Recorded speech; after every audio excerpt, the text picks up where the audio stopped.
Hey, primary care, there are some significant changes about to happen in the way that death is certified across England and Wales, and you need to know about these changes now because this starts from the 9th of September 2024. And in this episode, I'm going to cover most of what you need to know about this process. There are some regional variations you need to look into, but we will cover absolutely everything you need to know about this process moving forward and give you the tools because unfortunately, they're not nationally out yet. So let's get cracking as we tech enhance your primary care and learning.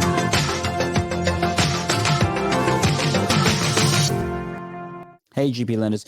So if you have been living under a rock, then you haven't heard about the fact that actually certification of death changes nationally from the 9th of September 2024. And there is some small smatterings of information around this. At the time that I'm recording this, there isn't a huge amount of information. And locally, you may have had more details about what you need to know and do. But in this episode, I'm going to cover everything I found so far. And hopefully this will give you a good summary of what you need to know in your practice to get started with the changes that come into effect from a minute past midnight on the 9th of September. So what are we talking about? Well, we're talking about the certification of death, or the MCCD, medical certificate or something of death. I've forgotten the C, I'm afraid. But basically, the forms change, but not only the forms changing, the rules around what you need to do. And the reason for this is following all the change to law to bring in the whole medical examiners structure. This is all in the post-wake of Shipman, so it goes back all the way from there, from the reviews and everything that they've had. It's just taken so long to put into effect, and admittedly, COVID delayed some of this stuff as well. So this was meant to start from about 2018, got slightly delayed, a few law changes were made, and as a result of that, we now have the process that starts this September. So if you're watching this after the 9th of September, this is already in effect. If you're watching this before the 9th of September, this is what you need to know. So what we're talking about, well, let me bring up some information that we've got. So this is from the NHS England website. So these are about the new processes and stuff. And it's a reasonably good little checklist. As you can see, this was published on the 25th of June, last updated the 13th of August. So at the time that I'm filming this, this hasn't been updated by NHS England. And they say that they're going to give more information and stuff. But the key thing here is, like I said, medical practitioners must use the new MCCD from the 1 minute past midnight on the 9th September 2024. So this is really important to know. Your practice should have already been sent these. If you haven't done so, then you do need to contact them about doing this. And the key thing that you need to be aware of is that there are some changes that are happening. So effectively, there are some terms that we'll come to. There are some different forms and books as well, which again, I'll come to in a second. And we're going to cover basically everything you need to know about what it talks about in this page, but as well as other stuff. But like I said, after the 31st of July, most practices, hospitals, etc., should have been getting new forms. You can continue to use the current ones up until the 9th of September, but after the midnight on the 12th of September, you must start using these forms. Now, if you want more details, let me be clear. I will put all the links to everything I'm about to show you in this video down below in the comments. So do click onto that if you're watching this on YouTube. If you're not watching this on YouTube, go to the YouTube page. All the links will be down in the show notes before. And if you don't know how to get to them, well, there's a couple of things you can do, including, so subscribe, make sure you click all the notifications, as well as the notify me for the video. It'd be great if you could like it, share it with your colleagues. And then if you want to see more details, click on more down below. So the first thing I'm going to talk about are the new terms that are available in terms of how you look at the MCCDs. There are 3 key terms you need to be aware of. So first is the attending practitioner. So this is the person who completes the MCCD form. And this is typically the GP. Okay, so who are we talking about? Well, we're talking about a GP who's registered. So this does not include F1 doctors because they haven't had the full registration at that point, particularly out in community, and they wouldn't have had a rotation. It does include F2. It does include GP registrars, and it obviously includes qualified GPs. It also has had a significant change, and this is one of the big changes. It's the 28-day period that many people have in their minds that was changed from 14 days during COVID to 28 days and continued after COVID kind of calmed down and went away, apparently.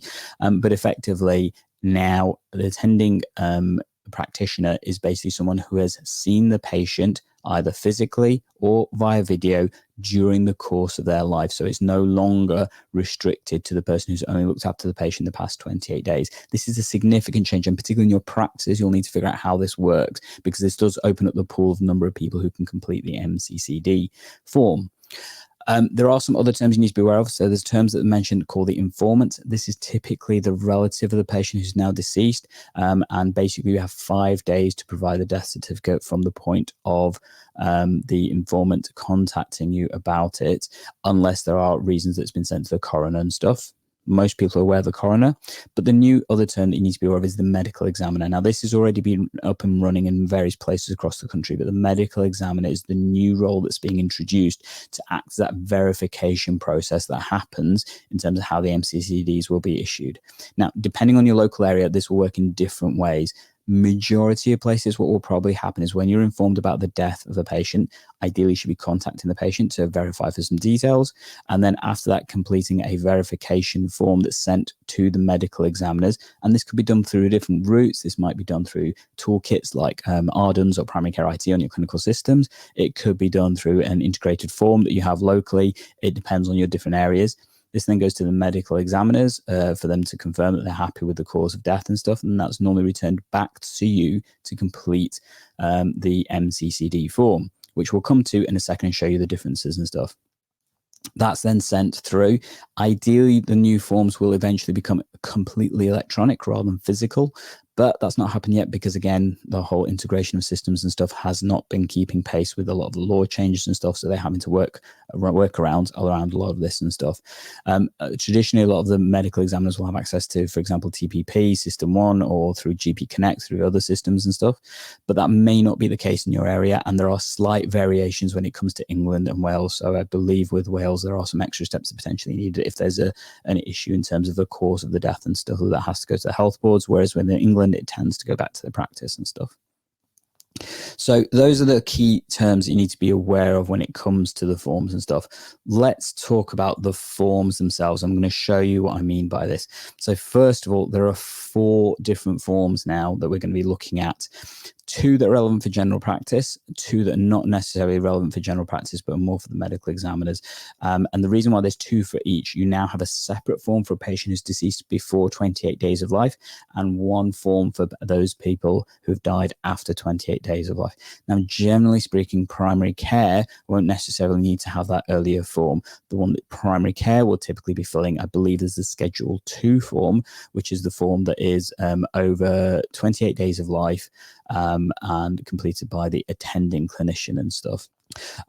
These come in various different sizes of books, like the traditional books and things, so you need to make sure you've got the correct book in general practice. But key thing is, if for some reason you are completing a death MCCD form for a patient who is under 28 days of life, it is a different form you need to complete and stuff and things. Shall we have a look at the forms? So this is a copy of the traditional kind of form you may remember from filling in, or you filled in previously if you're a GP. This is a mock-up from Geeky Medics, because I can't actually find a physical form anywhere, and I don't keep them at home because these are kept to the practice, obviously. But effectively, this is the traditional style of form that many people have completed and stuff. The key difference that are now happening, and I'll go through these in a bit more detail, is first of all, they look slightly cleaner, if I'm being brutally honest and stuff. And they also have a bit more detail and information that's relevant on there, including some websites and stuff that you can see here at the top. Some of the details are still the same, so you still have to put down the name of the deceased person, and you also have to put down the date of the deceased person. And this is more in numerical versions rather than written versions like the old-fashioned forms that we had.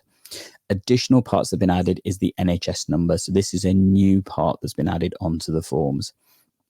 You then have the date of death. Again, this is numerically written rather than in words, and then the place of death of the patient as well. You've still got the age factors here as well. Then we get to the cause of death. Now, this may look similar to what you've previously seen. However, there are a couple of changes. Well, there's one significant change here, and there's an additional amendment, I think it's called, or it begins with A. Sorry, it's got a term.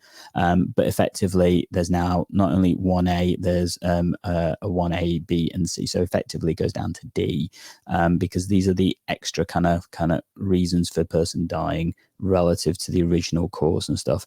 The reason why they brought this in is to bring this in line with the World Health Organization structure of forms. If you are eagle-eyed, you'll remember that this D section wasn't on the previous one. You then also have section 2, which are those causes of death not directly linked to death, but a contributing factor to the patient. Obviously, this should not include every health issue the patient has, but those relevant to death, but not directly causing it. And you still have the approximate onset from time frames and stuff that you have here. The next section we have is, and I'm going to have to move this around slightly so you can see it better.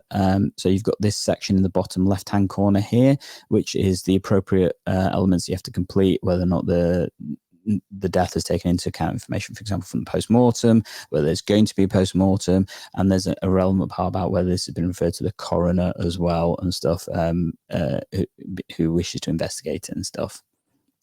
The next section is a little bit more detailed, and this has extra information in this, and this is around deaths related to pregnancy, and this is probably out some of the reviews that have happened over the past couple of years. So basically, was the person pregnant within the year prior to their death? And then you can complete the relevant timeframes from there. And then was the pregnancy related to the death and stuff, and things? And again, that's important information to add in. And then whether there's any elements of this being related to employment aspects. So this is the lower part of the form that you can see right here at the bottom. So this used to be on the back of the form. This is now on the front of the form. The other key thing that you need to be aware of with the new forms is they are definitely two-sided. You now need to complete both sides of these forms compared to previously where predominantly you would only be the front side. So let's take a look at the back, shall we? So the back has some extra boxes as well. You can see it has this ethnicity factor on it, and ideally you should be completing this if you have that relevant information. There is, however, this section here that allows you to put not known if you don't know the specific ethnicity of the patient. This is what should be the idea recorded in the patient's notes anyway. An additional box that is there is about implantable medical devices. So this traditionally used to be on the cremation forms that GPs would complete after death. The reason for this, those part 4 forms are now going to be defunct as of the 9th of September, because that part of the information included on here, but effectively this process will replace the part 4 forms and stuff that many people used to do. And as a result of that, you have to include the information whether or not this patient had an implantable device and stuff, and also has it been removed. You've then got the sign-off section. The only major change here is they have actually included a section to include the GMC number. So it still needs to be a registered doctor that completes the forms, and that you have verified the cause of death and stuff that's happened. And then this extra box is the one that will be completed by the medical examiner that then verifies that they've agreed to the process and stuff afterwards and stuff. And this is the part that hopefully will be more streamlined when it's electronic fully. But obviously there is some complications as to how this will work. So you probably need to scan the form in and send it electronically, as well as a physical form still needs to be sent over at that point. So I've covered most of the changes that exist in the form. I guess just to go through them in a bit more detail. So you've got the ethnicity factors. You've got the factor that if the patient's got a pacemaker, for example, that needs to be included. There's the whole concept of the 28 days is no longer a factor in completing the changes, completing the form and stuff. And also the extra section, the 1D section that needs to be included and things. And then whether or not the patient was pregnant or not prior to death and things. These are all the kind of changes that have happened. I guess the question is, when would you need to refer this form purely to the medical examiner to be completed? I guess I can't think of many examples, but I guess one would be if the patient is just recently moved out of area and no longer with their registered GP, and at that time has deceased, then at that point this may need to be referred to the medical examiner directly for them to complete the MCCD form, in which case those earlier forms that you've seen may be relevant and stuff. I guess also if there's a disagreement between the attending practitioner, so the GP, and the medical examiner, if that was to happen, then there needs to be a discussion between the two at the very least. And then if that doesn't continue to be an agreement, then it may be a case that this form needs to be referred to the coroner. There are some other times where the coroner may need to be included. So, for example, if there's any element of untoward cause of death, so if there's any violence, self-neglect, poisoning, etc., all that kind of stuff. As you saw earlier, there's the box about employment. So if that's a factor, then that would need to be referred to the coroner as well. If there's any poisonings, whether traditional poisons or unintentional ones and stuff that may happen, or if you just don't know the cause of death and things for the patient and stuff, then these would need to be referred to the coroner, and it would normally be the medical examiner that would then take that forward if you're not able to provide that information and stuff. So I was looking at this, and I think there's key things that you also need to be aware of. One that I found really helpful in terms of my looking through this is a resource, and I'm going to come to the resource that got me to this, but a resource that helps you understand the causes of death and stuff. So one of the things I've always found is challenging is that there are certain things you can't put down as cause of death and certain things you should put down, and the difference between modes of death and causes of death and stuff. And I found struggle to find a complete list, and actually one of the things that some of the training I found has given me is a course, is a link to this to the RPath website, which I will put down below, that you can have a look at, that gives you, for example, the types of causes of death, the modes of death, the differences between those, and ones that you should and should not use. It's a great tool to use as a tutorial in your GP training and stuff and things, but also in practice, maybe worth having a look at and stuff. And if you want the links to that, do have a look down below. However, if you want some really good resources I found to hopefully look at this, then the one I probably would recommend having a look at is the RCGP training module. So I've completed this, which is why I've been able to share a lot of this information. You can see I've got the 100% here. Yay! Managed to just learn it all. It took about half an hour. It's not that long. It's really good. I must admit, it's pretty simple. It's got pre-test, it's got the course, and then it's got the post-test and stuff, and it gives you good grounding of information of what you need to know to understand the new MCCD process and stuff. So if you want the link to that, I will also put that down below for you to have a look at and stuff. So as I said, there's some really good resources linked off from that, including the RPath website, which I mentioned, which I think is a really good one to have a look at. I think if you've got questions about this, there probably are some, definitely contact your local area about what you need to know and understand for your local processes in terms of this whole verification and medical examiner process that now needs to start happening, if not already done so in your area. Additionally, I'd probably recommend having a chat in your practice about how you're going to manage some of these things. So particularly the fact that the 28 days rule is no longer in application, who's going to be doing the verification forms, who's going to be contacting the medical examiners in your practice, what is the flow going to be, because you should ideally be doing this as quickly as possible as soon as you've been notified by the informant of the death of a patient. And also, how is that going to be structured and stuff, and feeding back to patients, because actually this is one of those things we really don't want to get wrong, because it can really be frustrating for everybody involved if that was to be the case. As the system shifts to a sort of predominantly more electronic process, I think it'll be much easier, but then you also need to factor in the access accounts and all that kind of stuff that will need to be a part of this as well, which is always a frustrating thing. So I think there are some aspects that definitely warrant discussion within your practice around this process. I would highly recommend, if you want, share this with your colleagues. It's a good, hopefully quick tutorial about some of the key changes and stuff, and quicker version of the RCGP module, but you can access that down below. I think you do need to be an RCGP member to do so. There may be other local training offered by your local area as well that you can have a look at and stuff. And as always, I hope you found this a really useful episode. Do make sure you like and share this video. It's really helpful for me, but hopefully for you as well, in terms of getting that content out towards your colleagues, because the more people in practice that know about this, the easier this process will be. And as I said, it starts really, really soon, 9th of September. If you want more details, catch up on this link that's probably going to take you somewhere else that's more relevant information about this kind of stuff. And as always, we're here to tech enhance your primary care and learning. I'll catch you in the next episode.